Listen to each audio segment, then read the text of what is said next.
তোমার জীবন চলার জন্য তোমার লাগবে হচ্ছে অর্থ, আর সেটা তোমার নিজেরই আছে। তাছাড়া আমি তো আমার প্রপার্টিও ভাগ করে দিয়েছি, তাই আমাকে তোমার আর প্রয়োজন হবে না। না তাহলে তুমি তুমি ওকে এতদিন মিথ্যে কথা কেন বলেছিলে বলো তো?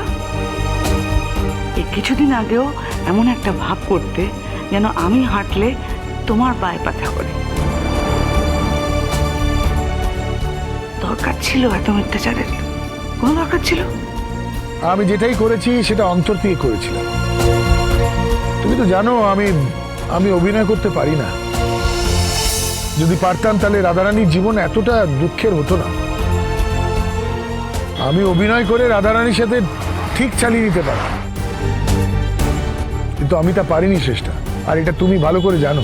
প্লিজ ওই মহিলা মানে রাধারানী, ওর কথা বাদ দাও, আমার কথা বলো। আমার সঙ্গে কথা বলছো তুমি। রাধারানীকে বাদ দিয়ে শুধু তোমার কথা কি করে বলিস শ্রেষ্ঠা? রাধারানী ছিল বলেই তো তুমি আমার জীবনে আসতে পারলে। এই কথা তুমি হয়তো ভুলে যেতে পারো, আমি তো ভুলতে পারি না। তাহলে আমার নিয়তিটা কি বলো তো? আমায় তোমাকে ছাড়া, তোমার ছেলে মেয়ের সহানুভূতি ছাড়া একা একা বাঁচতে হবে, তাই তো? আর পাঁচজন আমায় দেখে বলবে এই মহিলাকে বিয়ে করেছিল প্রথম বউকে ছেড়ে।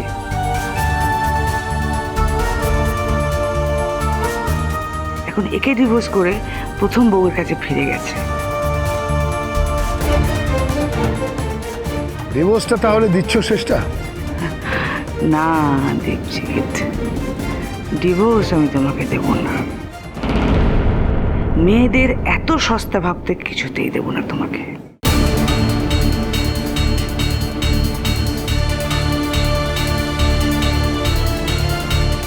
আমি মেয়েদের সস্তা ভেবেছি ঠিকই, তবে তুমি নিজেকে কত সস্তা ভাবছো সেটা একবার আলাদা ভেবে দেখো তো।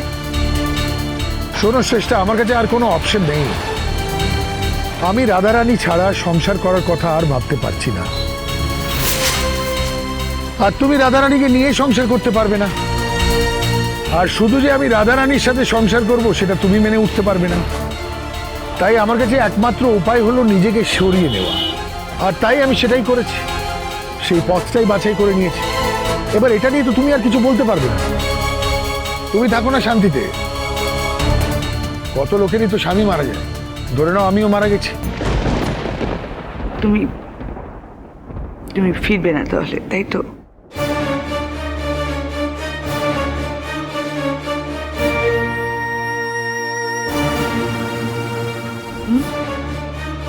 কেন জোর করছো? সে লোকটা যখন ফিরতে চাইছে না বাড়িতে, কেন জোর করছো? জোর করে কাউকে রাখা যায়? দাও আমি কথা বলবো। আমার বলছি না বাবা।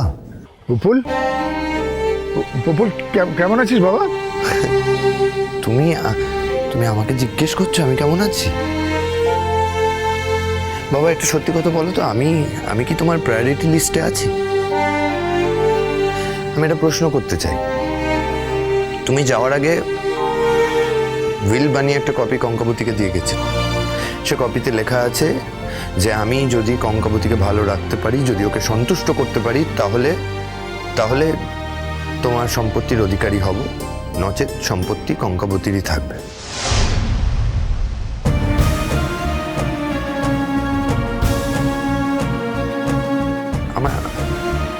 আমার একটা নির্দিষ্ট অভিযোগ আছে বাবা।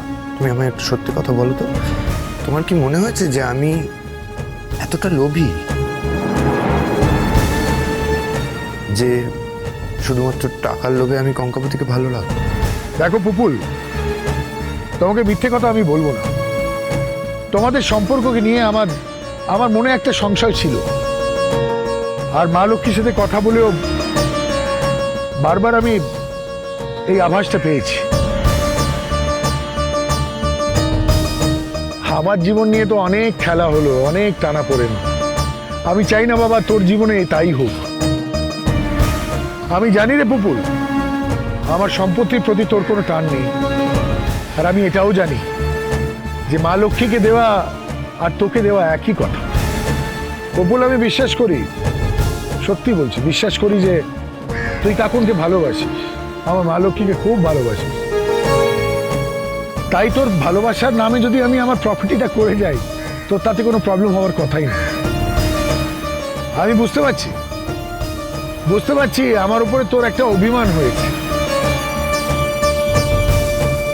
তোর মনে হয়েছে আমি তোকে প্রায়োরিটি দিইনি, আসলে তা নয় বাবা। পরের মেয়েকে আমরা বাড়িতে নিয়ে এসেছি, একবার ভালো করে ওর মুখের দিকে চেয়ে দেখিস না, কত মায়া ভরা মুখ। তুই বড্ড অবহেলা করিস, তোর মামুনিও বলেছে তুই এখনো অবহেলা করিস। মামুনি বলেছে তুই ওকে ভালোবাসিস কিন্তু বলতে পারিস না। আমি তোকে একটা অ্যাডভাইস দেবো পুপুল, মাঝে মধ্যে বলতে হয় যে তুমি মানুষটাকে ভালোবাসো। যে ভুল আমি করেছি পুপুল, সেই ভুলটা তুই রিপিট করিস না বাবা। আরে বাবাকে ভুল বুঝিস না, আমাকে মিসআন্ডারস্ট্যান্ড করিস না। আমি তোকে নেগলেক্ট করিনি রে। তুমি শোনো আমার কথা বাবা। বল না পুপুল, শুনছি। তুমি আমায় একটা কথা বলো তো, তোমার জীবন থেকে যখন তোমার বাবা চলে যায়, তুমি যখন তোমার বাবাকে হারিয়েছ, তখন তোমার কি মনে হয়েছে?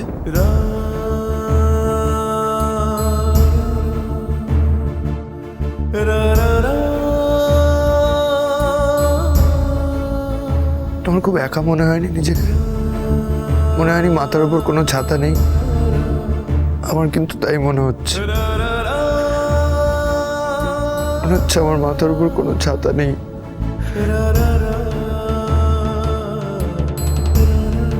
মনে হচ্ছে রোদ, ঝড়, জল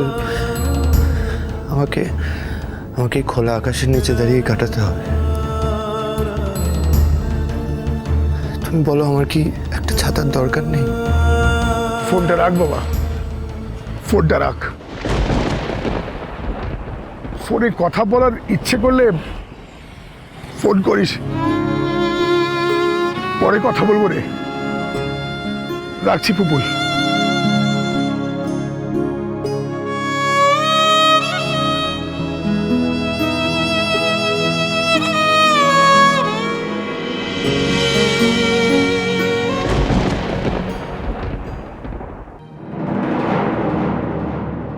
বৌদি, আমি তোমাকে ভালো কথা বলছি, তুমি নাম্বারটা ট্র্যাক করো, দেখো দাদা কোথায় আছে, তারপর দাদাকে বাড়িতে ফিরিয়ে নিয়ে এসো। তার আগে কিন্তু তোমার দাদার সঙ্গে বেশ কিছু বোঝাপড়া দরকার বৌদি। এ বাড়িতে 10 জনের ভিড়ে তোমরা না একা সময় কাটাতে পারো না। আর বিশ্বাস করো, স্বামী স্ত্রীর সম্পর্কে নির্জনতা খুব প্রয়োজন। বৌদি, আমি তোমাকে ভালো বুদ্ধি দিচ্ছি, প্লিজ তুমি নাম্বারটা ট্র্যাক করে ইমিডিয়েটলি দাদাকে বাড়িতে ফিরিয়ে আনো প্লিজ। দেখো বৌদি, তোমার স্বামী তোমার, অন্য কেউ তাকে আঁকড়ে ধরার আগে তুমি তো তাকে ফিরিয়ে আনবে, তাই না? আর যে মানুষটা, যার সাথে তোমার স্বামীর কোনো সম্পর্কই নেই, সে একটা সময় বউ ছিল, তারপরে ডিভোর্স করেছে, খাতায় কলমে লিখে দিয়ে গেছে একদম, তা তো তোমার স্বামীর উপর অধিকার হতে পারে না। তোমার স্বামী তোমার বৌদি। তুমি যত কিছুই শেখাও পিসিমণি, আজ আমি তোমাকে চ্যালেঞ্জ করে বলছি, লেখাপড়া দিয়ে না সব কিছু হয় না। স্বামী আসলে কার সেটা ঈশ্বর জানেন। শেষ পর্যন্ত যার স্বামী তার কাছেই থাকবে।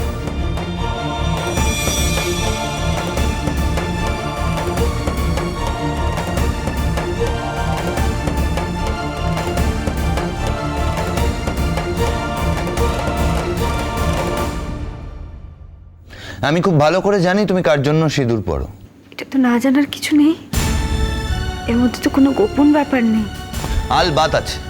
তুমি কি মনে করো যে আমি ভাবি যে তুমি আমার জন্য সিঁদুর পরো? মুখ সামলে কথা বলুন সমুদ্রবাবু। মুখ সামলেছি বলেই তো এইটুকু বলছি। আপনার মতো মেয়েদের যে কি শাস্তি পাওনা হয়, আপনারা সব কিছু পারেন। আপনারা আসলে সমাজের কলঙ্ক, মুহূর্তের মধ্যে একটা সংসারকে ভেঙে টুকরো করে দিতে পারেন। আপনারা পারেন না এমন কোনো কাজ নেই। আচ্ছা, কি করেছি কি আমি?